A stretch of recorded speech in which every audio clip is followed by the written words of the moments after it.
Hello guys, welcome to my channel. হ্যাঁ, অনেক দিন বাদে আমি ভিডিও দিচ্ছি, বড় ব্লগ। কারণ অনেকদিন কোনো ব্লগ ভিডিও দিতে পারিনি, কারণ কাজের অনেক চাপ, বাড়ির মধ্যে সংসারের চাপ, বাচ্চা জামালো, তার মধ্যে ভিডিও বানিয়ে রাখা হয়, এডিটিং করা হয় না। বাট আজ আমি অনেক দিন বাদে ভিডিও দিতে পারছি। আজ আমি অনেকটুকু সময় করে হয়েছে না, এবার ভিডিও ছাড়তেই হবে। তো ভিডিও ছেড়ে সকাল সকাল উঠে পথে সব কিছু কাজবাজ গুছিয়ে নিয়েছি, স্নান টান করে নিয়েছি। তো এবার আমার কাজ হলো পুজো করা। তো পুজো করবার জন্য আমি প্রথমে বোরিং চালু করে প্রথমে জল তুলে নিচ্ছি। জল তুলে পথে তুলসী মন্দিরটাকে খুব সুন্দরভাবে ধুয়ে মুছে পরিষ্কার করে চলে এলাম। তারপরে এসে পথে আমি আবার যে ঘরে ঠাকুরগুলোতে জল দিই, সেগুলোর জন্য আমি বাসনপত্রগুলো গ্লাসটা থালাটা ভালো করে ধুয়ে নিচ্ছি। তারপর ধুয়ে নেওয়ার পরে আমি আবার এক ঘটি জল নিয়ে নেবো কাঁচা দেওয়ার জন্য, কারণ তুলসী গাছকে তো জল দিতে হবে। তুলসী মন্দিরটা ভালো করে একটু জল দিয়ে ধুয়ে নিয়েছি, তুলসী গাছে তো জল দিইনি। তো নিয়ে নিলাম। তারপর আমাদের গাছে দুটো ফুল গাছ আছে, সেদিকেও তো জল দিতে হবে, তার জন্য আমি তাদেরকে জল দিচ্ছি। হ্যাঁ, পুরোটা সব ভিডিও যতটা পেরেছি ততটা সম্ভব তুলেছি, কারণ আমার মোবাইল ধরে দেওয়ার মতন কেউ নেই। যেখানে যেটা রেখে ভিডিও করতে পেরেছি, সেখানে সেটা রেখে ভিডিও করেছি। তো 4 থেকে 5 মিনিট মতন জল দিয়ে দিয়েছি। তো সবটা ভিডিওতে তুলতে পারিনি। তো এবার গাইস বলো, আমার তুলসী মন্দিরটা সাজানো কেমন হয়েছে? হ্যাঁ, প্রত্যেকদিন জল দিয়ে ধুয়ে এভাবেই ফুল দিয়ে আমি তুলসী মন্দিরটাকে সাজিয়ে ফেলি।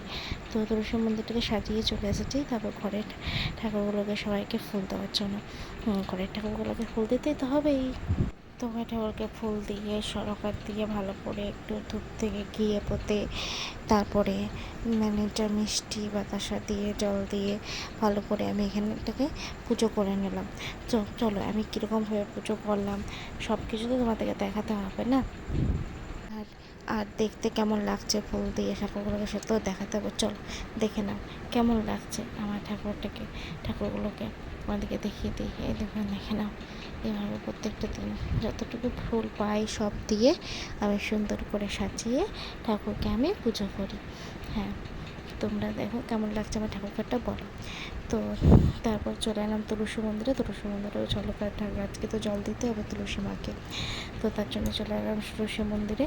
তো জলকাটা দেখিয়ে পোতে তুলসী গাছকে ভালো করে জল দিয়ে নিলাম।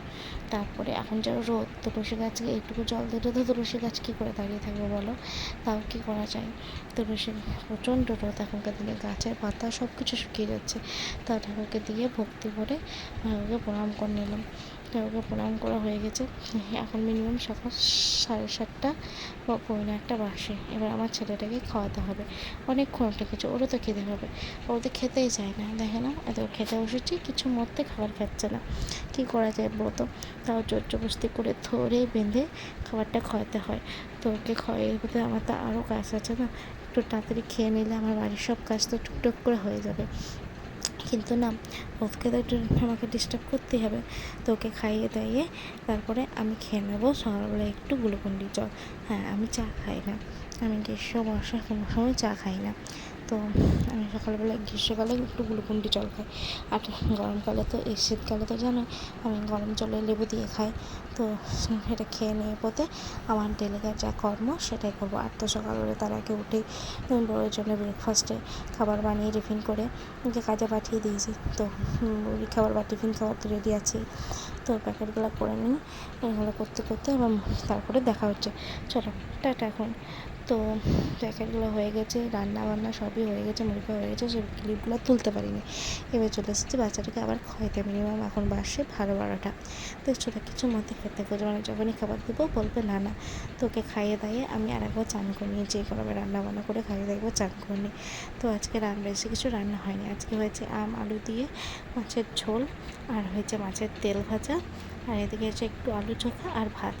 তো এই খেয়ে নিলাম। দুপুরবেলায় ঘুম থেকে উঠে পড়তে বড়মশাই গাছের দিকে চলে আসছে। বড়মশাই বললেন চলো একটু বেরিয়ে আছি না বাড়ির দিক থেকে। তো বড়মশাই বললো চলো, কোনো অসুবিধা নেই।